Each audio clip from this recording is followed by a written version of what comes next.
You're lying awake at 2 a.m., staring at the ceiling, running the same mental calculation you've run 1,000 times before. Rent, car payment, groceries, insurance, bills. And somehow, no matter how hard you work, no matter how many hours you put in, there's never enough left over. You tell yourself it's because you don't make enough money, that if you just got that raise, that promotion, that side hustle finally took off, then everything would be different. But here's the truth nobody wants to hear. Most people who make twice what you make are still broke. They're still stressed. They're still one emergency away from financial disaster. Because the problem was never how much money comes in. The problem is what happens to it the second it hits your account. Here's what's really happening. You've been living in a system designed to keep you spending everything. And the people who broke free didn't do it by earning more. They did it by following a simple rule. A rule so basic, so unglamorous, that most people ignore it completely. But once you see it, once you actually apply it, everything changes. I'm talking about the 70-30 rule. And no, this isn't some get-rich-quick scheme or investment hack. This is how the wealthy think about every single dollar that comes into their life. It's the invisible line that separates people who build wealth from people who just survive paycheck to paycheck. In this video, I'm going to show you exactly what the 70-30 rule is, why it works on a psychological level that most financial advisors never explain, how to apply it even if you're starting from absolute zero with debt hanging over your head, and the 3 specific transformations it creates in your financial life that you'll feel within the first 30 days. You'll understand why this one shift eliminates more stress than any raise ever could, how it rewires the way your brain processes spending decisions, and how it changes not just your bank accounts, but the way you think about money, security, and your own future entirely. I'm James, and I've spent far too much time breaking down how the rich actually think, and what they do differently that no one ever teaches you. The systems they follow aren't complicated. They're just invisible to most people. So let's get into it. Most people operate on what I call the 100% rule. Everything that comes in goes out. Salary hits the account on Friday, and by the following Thursday, it's gone. Rent, groceries, subscriptions, that dinner you didn't plan for, the thing your kid needed for school, the car repair you forgot was coming.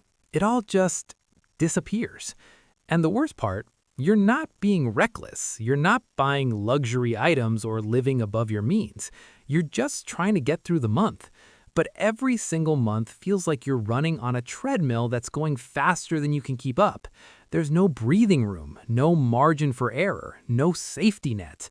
One flat tire, one medical bill, one unexpected expense, and suddenly you're on a credit card. And that card turns into 2 cards, and those cards turn into a balance you'll spend years trying to pay off. You're not lazy. You're not bad with money. You're just stuck in a system that punishes anyone who doesn't know how to interrupt the cycle. And here's the thing that keeps people trapped. They think the solution is more income. If I just made $5,000 a month instead of $3,000, I'd be fine. But I've seen people making $10,000 a month who are just as stressed, just as broke, just as terrified of the next unexpected bill, because they scaled their spending right along with their income. Bigger apartment, nicer car, more subscriptions, more convenience, more lifestyle inflation. And at the end of the month, they still have nothing left. The problem isn't the amount, it's the system, or rather the lack of one. Here's what changed for me when I finally understood this. The people who have money, the people who sleep well at night, the people who don't panic when something breaks, they don't spend everything they make. Ever. No matter how much comes in, they follow a rule, a split, a division that happens before they spend a single dollar. Before they even think about what they want or need, they split their money into 2 categories: money for today and money for tomorrow. And that split isn't arbitrary. It's intentional. it's consistent, and it's the foundation of every wealthy person's financial life. If you've ever felt like you're working hard but getting nowhere financially, hit that subscribe button right now, because what I'm about to show you is the exact system that breaks that cycle, and it's simpler than you think. So here's the rule. It's almost embarrassingly simple. For every dollar you make, 70% is for living, 30% is for building wealth. That's it. That's the formula. 70% goes to your life today, 30% goes to your life tomorrow. And the reason this works isn't just mathematical, it's psychological. Because when you don't have a line, when you don't have a system, your brain treats every dollar the same. It all feels like spending money, and spending money disappears. But the moment you create a division, the moment you say, this part is for living, this part is untouchable, something shifts in your mind. You stop seeing your income as one big pile that vanishes every month. You start seeing it as two separate streams, one that covers your life, one that builds your future. And that separation is everything. Now, I know what you're thinking. James, I can barely cover my bills with 100% of my paycheck. How am I supposed to live on 70%? And I get it. That's the exact question I had when I first heard this. That was my immediate reaction. This doesn't apply to me. This is for people who make more money. But here's the thing. You're already living on less than you think. Because after you pay for everything, after all the bills and expenses and random purchases, what's left? Nothing. You're already living on 100% and getting zero return. The 70-30 rule doesn't ask you to live with less, it asks you to live with intention, to look at your spending and ask what actually matters, what's keeping me safe, fed, and functional, and what's just noise. Because I promise you, there's noise. Subscriptions you forgot about, expenses that crept in because they were convenient, purchases you made because you were tired, stressed, or just trying to feel better for a moment. The 70% isn't a restriction, it's clarity. It's knowing exactly how much you have to work with and making conscious decisions inside that space. And once you do that, once you draw that line, the 30% becomes sacred, untouchable. It's not extra money. It's not savings if there's anything left over. It's the first thing that gets set aside, before rent, before groceries, before anything.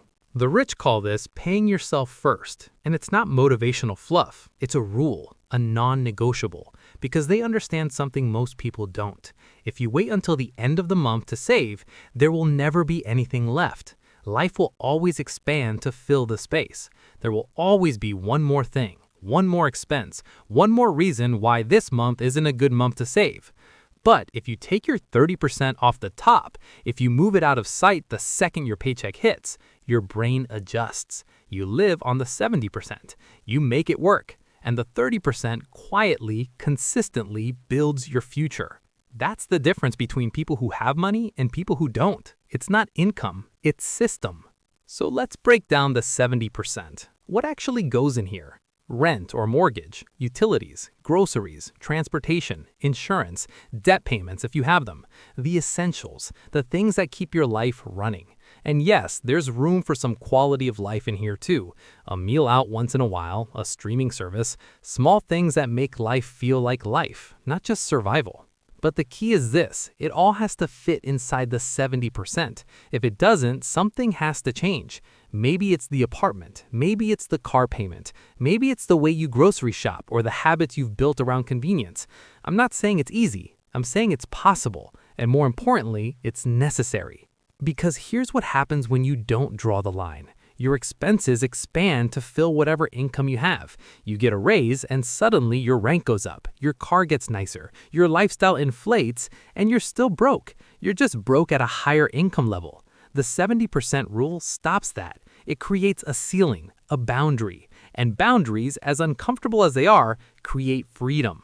Living within 70% of your income means you're no longer spending everything you make. And that shift, that tiny margin, is where financial peace begins. It's not about deprivation. It's about control. It's about knowing that your life is funded, your needs are covered, and there's still something left over working for you. And here's something most people don't realize. The 70% actually feels like enough once you stop comparing it to the 100% you used to blow through.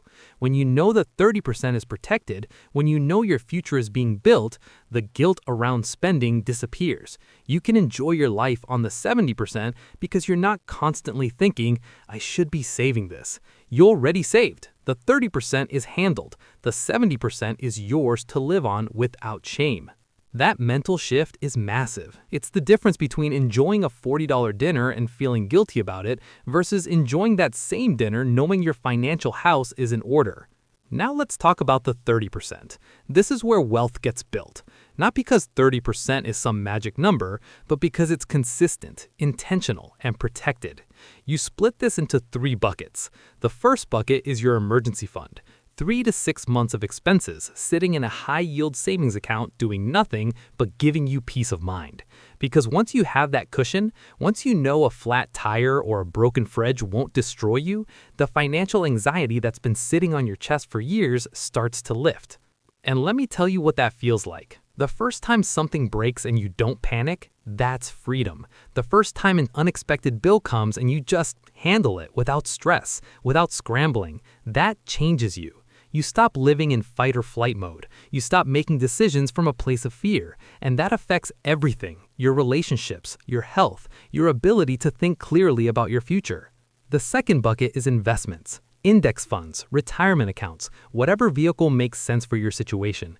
This is the money that grows, the money that compounds, the money that works while you sleep. And the beauty of the 30% rule is that you don't need a lot to start with. Even if it's $50 a month, $100 a month, consistency beats size every single time. Because compound interest doesn't care how much you start with, it cares how long you stay in the game. The third bucket is growth. Maybe that's paying off high-interest debt faster. Maybe it's investing in a skill that increases your earning potential. Maybe it's building a small business on the side. The point is, this money isn't for spending, it's for building. And every dollar you put here is a dollar that's working toward a future where you have more options, more freedom, more control. This is the part people miss when they think about wealth. They think it's about having a lot of money. But wealth isn't about the amount in your account. It's about options. It's about not being trapped. It's about being able to say no to things that don't serve you because you're not desperate.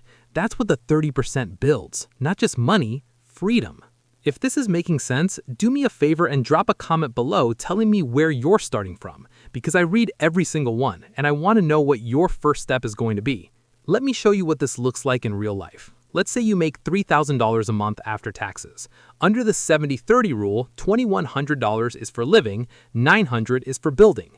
Now at first glance, that might feel tight, but think about what most people do with $3,000. They spend $3,200. They go into the next month already behind. They're stressed, they're anxious, and they have nothing to show for the work they put in. But if you commit to the 70-30 split, here's what happens. Month 1, you move $900 into a separate account the second your paycheck hits. You live on $2,100. You make it work. Maybe you cook at home more. Maybe you cancel a subscription. Maybe you get creative with your budget. It's not comfortable, but it's manageable. Month 6, you have $5,400 sitting in your emergency fund. For the first time in years, you're not terrified of an unexpected expense. You sleep better. You make decisions from a place of calm instead of panic. You stop living in survival mode, and that changes everything. You're more present with your family. You're more focused at work. You're not carrying that constant low-level anxiety that's been your baseline for as long as you can remember. Month 12, you have $10,800. Maybe $4,000 of that is in your emergency fund, fully funded. Maybe $5,000 is in a retirement account, starting to grow. Maybe $1,800 went toward paying off a credit card that was costing you $50 a month in interest. You're not rich, but you're not broke anymore either. And more importantly, you're not scared. That's the transformation. It's not flashy, it's not instant, but it's real, and it's yours. And here's what nobody tells you. Once you hit that first year, once you see what consistency does, you don't want to stop because you've proven to yourself that you can do this, that you're capable, that you're not a victim of your circumstances. You're someone who builds, and that identity shift is more valuable than any dollar amount. Now, I know some of you are thinking, James, this sounds great in theory, but I'm already drowning. I can't even imagine saving 30%. And I hear you. If you're in that place, start with 90-10. Take 10% off the top and live on 90%. Get used to that rhythm. Get used to the feeling of money that isn't being spent. Then move to 85-15, then 80-20, then 70-30. The number matters less than the habit. What matters is that you're interrupting the cycle. You're proving to yourself that you can live on less than you make. And once you prove that, once you see it's possible, the percentages become easier to shift. And here's the other piece. This rule forces you to look at your expenses honestly. It forces you to ask, what am I spending money on that I don't actually need? What subscriptions am I paying for that I forgot existed? What habits are costing me more than they're worth? Those questions are uncomfortable, but they're also powerful because every dollar you cut from the 70% is a dollar you can add to the 30%, and that's how you accelerate. I'll give you an example. Most people have at least 3 to 5 subscriptions they don't use. Streaming services, apps, memberships. Let's say that's $50 a month. That's $600 a year. If you cut that and move it to your 30%, that's $600 working for you instead of disappearing into services you forgot you had. Small cuts add up fast. This isn't about living like a monk. It's about living with purpose. It's about deciding that your future matters as much as your present. And the 70-30 rule is the simplest, clearest way I've ever found to make that real.